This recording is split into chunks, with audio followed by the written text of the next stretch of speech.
Hello everyone, কেমন আছো সবাই? আজকে আমরা পড়ব হলো ক্লাস 2 এর পেজ নাম্বার 52। এর আগেও আমরা এই একটা how does a plant grow এইটা নিয়ে আরো ২টা পেজ পড়ে ফেলছি। আজকে হলো ৩ নাম্বার পেজ পড়তেছি। তো এই পেজটা চলো আমরা পড়ে নেই। দেখো সিতে বলছে পুট, পুট মানে হলো রাখা। দা সেন্টেন্সেস, সেন্টেন্সেস মানে কি?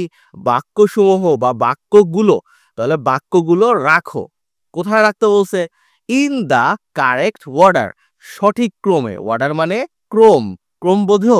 ১ ২ ৩ ৪ বা ইংলিশে বললে 1 2 3 4 এগুলো হলো ক্রম। তাহলে সঠিক ক্রমে রাখতে বলছে। নাম্বার, নাম্বার মানে হলো সংখ্যা। দেম তাহলে তাদেরকে সংখ্যা দিতে হবে। দেম মানে কি? তাদের। ফ্রম মানে থেকে, 1 to 4 মানে 1 থেকে 4 পর্যন্ত। এই যে নিচে 4টা সেন্টেন্স আছে, এগুলোকে কি করতে হবে? 1 থেকে 4 পর্যন্ত নাম্বার দিতে হবে। প্রথমে কি ঘটছে, তারপর কি ঘটছে, তারপর কি ঘটছে, এই অনুসারে। আমরা গত 2টা ক্লাসে এই রিমা এবং তার বাবার মধ্যে যে কাজটা হয়েছিল, যে একটা কিভাবে একটা গাছ বড় হয়, সেই বিষয়টাই আমরা যে পড়েছি, সেখান থেকে তথ্য নিয়ে আমরা কি করব? এই 4টা সেন্টেন্সকে নাম্বার দিব। তো চলো সেন্টেন্স 4টা আগে আমরা পড়ে বাংলাটা বুঝে নিই। চলো। প্রথমে আছে কি? রিমা পুটস মানে রিমা রাখে। দা পট মানে পাত্রটি। তাহলে পাত্রটি কোথায় রাখে? ইন দা সান মানে রোদে। তাহলে রিমা রোদে পাত্রটি রাখে। পরেরটা কি দেখো? রিমাস ফাদার মানে রিমার বাবা। গিভস মানে দেয়। হার মানে তাকে। এই সিড একটা বীজ। তাহলে রিমার বাবা তাকে একটা বীজ দেয়। আচ্ছা, পরেরটা কি বলছে দেখো? দেয়ার ইজ, এই apostrophe দিয়ে এস দেয়া আছে, এটা মানে হলো দেয়ার ইজ এই স্মল প্ল্যান্ট। মানে দেয়ার ইজ মানে সেখানে একটা, এই মানে হলো একটা, স্মল মানে হলো ছোট, আর প্ল্যান্ট মানে গাছ। তাহলে সেখানে একটা ছোট গাছ আছে। ওকে, আর কি আছে দেখি?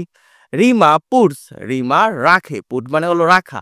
দা সিড বীজটি ইন দা পট মানে পাত্রে। তাহলে বাংলাটা কি হলো?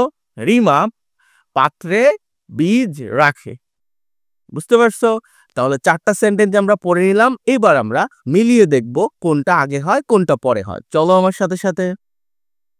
দেখো, প্রথমে হচ্ছে রিমাস ফাদার গিভ হার এই সিড, রিমার বাবা তাকে একটা বীজ দেয়। এই ঘটনা সর্বপ্রথম ঘটে। তাহলে এইটাকে আমরা 1 নাম্বার দিয়ে দিছি। ওকে, এখন দেখো তারপরে রিমা কি করে? Rima puts the seed in the পট মানে রিমা এই বীজটা কোথায় রাখে? পাত্রে রেখে দেয়। তারপরে কি ঘটে?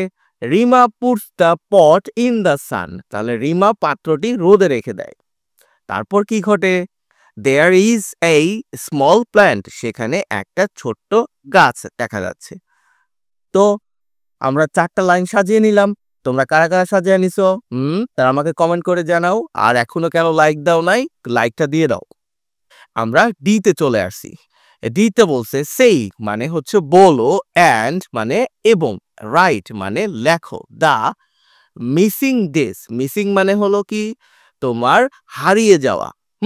মানে এই যে এখানে খালি ঘরগুলো দেয়া আছে, এগুলো হলো মিসিং মানে হারানো, মানে নাই করা আছে। এগুলোকে, এই দিনগুলোকে তোমাকে লিখতে হবে। তো শুরুতে কি বলা আছে দেখি আগে? সানডে। সানডের পরে কি হয়? মনে আছে? মানডে। এরপরে কি? টুইসডে।